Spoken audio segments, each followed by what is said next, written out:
Doing some work to the Trans Am today. I'm going to be working on just cleaning up all the grease and grime on the subframe. Kind of looks like the factory just sprayed the top of the firewall black without masking off the floor. I think whoever put the headers in is responsible for these big dingers. They're probably trying to fit that ball and socket type collector in there and didn't want to go when they cut them off. But we'll hammer and dolly it all straight when the time comes. There was a number of pieces on the car that weren't original, and I started to wonder, is the subframe original? I found a date code, it's way in the back here. What that there reads is January 17th, 1973, second shift. A week or two out on the build of the car, around that time frame. So that's more than likely the original subframe. I was thinking there was going to be a VIN on it, but I couldn't find any info on that. I'm going to tackle a job here I've been procrastinating on. I'm going to do something with this. I just think this looks awful. Ames gave me a roll of this stuff. I'm going to see if I can get it in there and make that look a little bit better. Probably have to go online, get some pics of what it's supposed to look like. But it certainly is not supposed to look like this.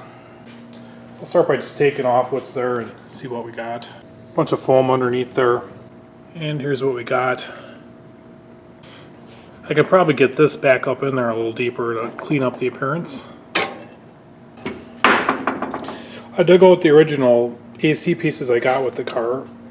Previous owner had it converted from R12 to R134.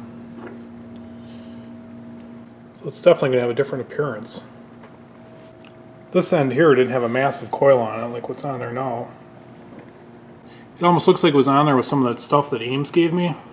If I ever get to it, I might actually convert this car back to R12. I'm going to drop down the 72 and then we'll take a look at what's inside that car. Here she is. It's been quite some time since this car ran. This car was completed before we started making videos. I think I'm going to run it today and get all the juices flowing before I put it back in mothballs. Quite a bit of dust built up here. I do have all the AC components for this car. Just never put them back in. Those two studs up front for that bracket.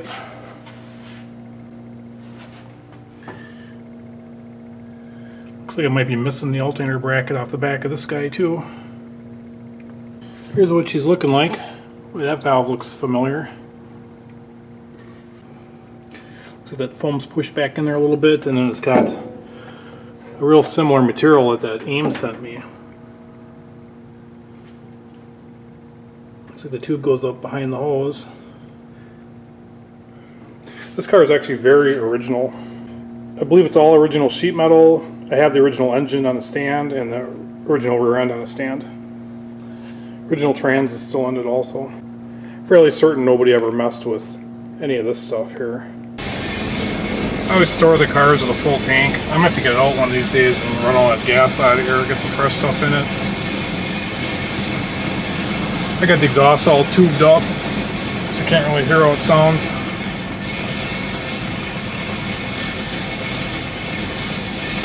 I had that saddle colored interior. I never really cared for that too much. I'm going to loosen these two clamps up, see if I can get this pushed in there deeper, get this coil moved down a little lower, get that wrap on there and call it a day on that. I got this pushed back as far as it would go. I believe it's touching the evaporator coil, and we moved our coil down, tried to make it round. Originally this thing was wrapped right to about here, but we want to cover this, so we're going to end up wrapping it to here as short as possible. We've cut strips because it'd be too hard to get around. Well, it's kind of like a shingle without the grit. Really easy to shape. Soft, gooey tar, but if you pull too tight, I should have ended right at the end of that fitting. But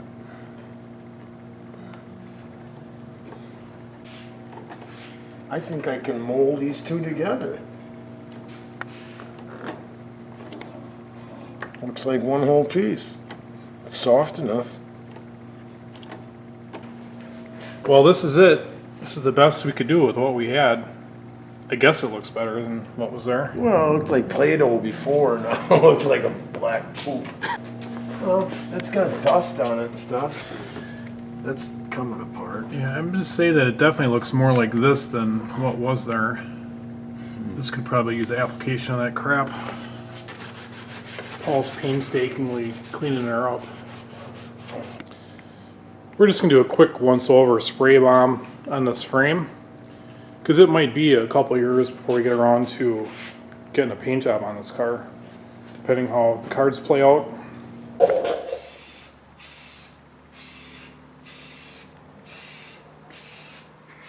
As far as you can do while you have the engine out, with just a spray bomb, at least everything is a consistent color. It doesn't look all grimy. We pressure washed it, cleaned it with as much, you know, lacquer thinner and Scotch brighted it, painted it. So now it's just black. It's not going to be a custom show car, but when you lift the hood, you don't want it looking like some farmer had, you know, wires hanging all over and stuff and rust. We just want it to look clean. Didn't get into the wheel wells this time because the wheel wells and the fenders bolted together. You're just gonna get overspray on it. So we just kept it to the frame and stuff. Made the firewall all one consistent color and got the blue paint off. So it should look good when we lift the hood. This thing's only gonna be driven on nice days. And the whole car is going to be painted underneath. When you work on it in the future, it won't even be a problem. You could probably not get any grease on your hands when we work on it in the future. And that's the way working on cars is pleasurable. When we got to work on rust buckets just to keep them going, and you're dealing with rust and grease and grime, it's not fun.